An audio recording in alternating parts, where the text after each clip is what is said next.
رحیم السلام علیکم ورحمۃ اللہ وبرکاتہ. آپ دیکھ رہے ہیں CN+ اور میں ہوں آپ کے ساتھ زید مغل. رمضان المبارک کا بابرکت مہینہ اور اس کی بابرکت سعادتیں جاری ہیں جی. اور اس رمضان المبارک اور دوسرے رمضان المبارک میں ڈیفرنٹ یہ ہے کہ اس دفعہ کرونا کی وبا پھیلی ہوئی ہے. تو سب سے پہلے آپ سے ریکویسٹ یہ کروں گا کہ کائنڈلی احتیاط کیجئے اپنے لیے, اپنی فیملی کے لیے, اپنے بچوں کے لیے اور اپنی ملک کے لیے, قوم کے لیے اور پوری انسانیت کے لیے. آپ کی تھوڑی سی احتیاط آپ کو اپنے پیاروں کے ساتھ جوڑے رکھ سکتی ہے. اس پیغام کے ساتھ آج ہم نے جو رمضان المبارک کا دن جا رہے ہیں, آج ہم نے مدعو کیا ہے. ہمارے ساتھ موجود ہیں ڈاکٹر زمرد منیر قمر صاحب. ان سے آج پوچھیں گے کہ جو روزہ ہے اس کے انسان کی صحت پر کیا اثرات ڈیولپ ہوتے ہیں, کیونکہ کہا جاتا ہے کہ روزہ جو ہے یہ جسم کی زکوٰۃ ہے. تو میڈیکلی اور طبی کیا فوائد ہوتے ہیں روزے کے, اور روزے رکھنے سے انسان کی باڈی پہ کیا کیفیات اور کیا جو ہے اس کے اثرات ڈیولپ ہوتے ہیں, اور انسان کی صحت پر اس کے کتنے اچھے اثرات پڑتے ہیں. السلام علیکم ڈاکٹر صاحب. ڈاکٹر صاحب آپ کا بہت شکریہ کہ آپ نے ہمیں ٹائم دیا. آپ کا شکریہ بھی زہیر بھائی. تو روزہ کے حوالے سے آپ نے یہ پوچھا ہے کہ انسان کی باڈی پہ اس کے کیا اثرات ہوتے ہیں. تو طبی لحاظ سے میں یہ کہوں گا کہ روزہ اسلام کے بنیادی 5 ارکان میں سے چونکہ ایک رکن ہے اور نہایت اہم رکن ہے, تو اللہ پاک نے یہ انسان کی بدنی زکوٰۃ کے حوالے سے اس کو ہم پہ فرض کیا ہے. ہم سال کے 11 ماہ کھاتے ہیں, کھاتے ہی نہیں ہیں بلکہ بے ترتیب کھاتے ہیں اور حد سے زیادہ کھاتے ہیں. تو یہ ایک ماہ بیچ میں اس لیے اللہ پاک کی حکمت ہے کہ اس میں جو ہے ہم لوگ سحری اور افطاری ایک ترتیب سے کریں, تو دوپہر کو جو ریسٹ ملتا ہے اس سے ہمارے معدے پہ جو اضافی برڈن ہے اور جو ہمارے اندرونی سسٹمز ہیں, سارے نظام ہیں, ان کی اوور ہالنگ ہوتی ہے. اور یہ انشاءاللہ اور ایک اور اس کا سب سے بڑا فائدہ جو آیا ہے وہ یہ ہے کہ جو شخص اپنے ہر سال جو ہے ماہ رمضان المبارک میں روزہ صحیح معنوں میں رکھتا ہے, تو اس کو کوئی کسی قسم کا کینسر کی بیماری نہیں ہو سکتی. یہ انگریز جو ہے وہ اس تحقیق پہ اب پہنچے ہیں جہاں پہ ہمارے نبی صلی اللہ علیہ وسلم نے آج سے 1400 سال پہلے یہ بات جو ہے وہ بتا دی تھی. تو یہ ریسرچ کر کے اب اس پہ پہنچے ہیں کہ یہ مسلمانوں میں جو ہے یہ کینسرز کے کیسز کیوں کم ہیں, نہ ہونے کے برابر ہیں. تو اس کی پوری ریسرچ کر کے جو بات ان کے ذہن میں آئی ہے, تو انہوں نے لاسٹ اس کا جو ہے وہ رزلٹ بتایا ہے کہ یہ مسلمان جو 1 ماہ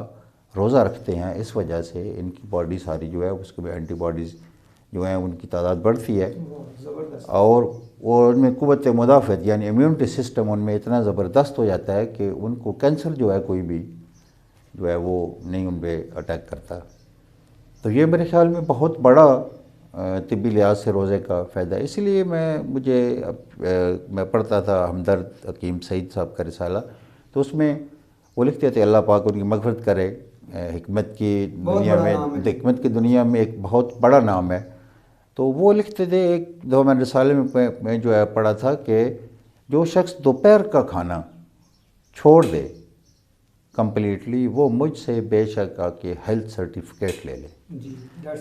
تو یہ زہیر بھائی یہ مجھے ان کی آج سمجھ آئی ہے ان کی اس بات کی, اور اللہ پاک کی حکمت یہ کہ کیوں 1 سال اللہ پاک کو یہ مطلوب نہیں کہ وہ ہمیں کوئی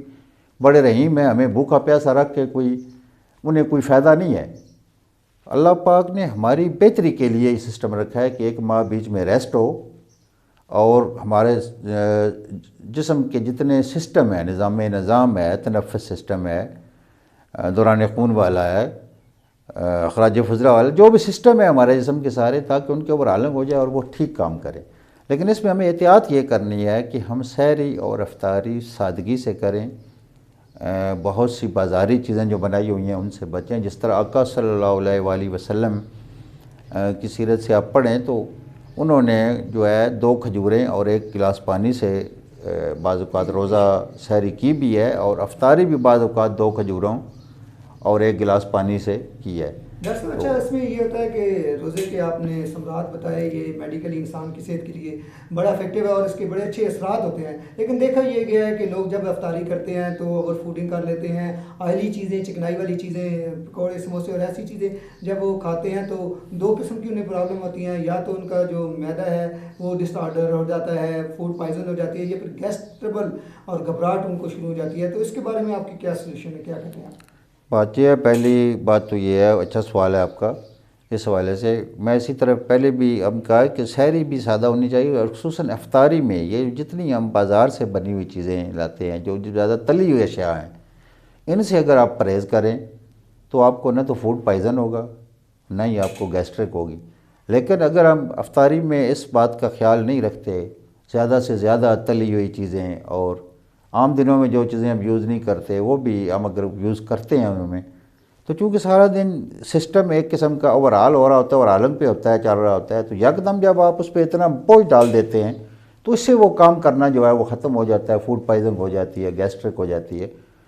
تو اگر ایسا کچھ سلسلہ ہو تو پھر ہمیں اس کا باقاعدہ علاج بھی پھر کرنا پڑتا ہے۔ بعض اوقات گلا ہی خراب ہو جاتا ہے، ان تلی ہوئی چیزوں سے گلا ہی خراب ہو جاتا ہے، آپ کی سانس مشکل سے آنی شروع ہو جاتی ہے۔ تو یہ ہم اگر تھوڑی سی احتیاط کریں، ہم افطاری بھی سادگی سے ہی کریں،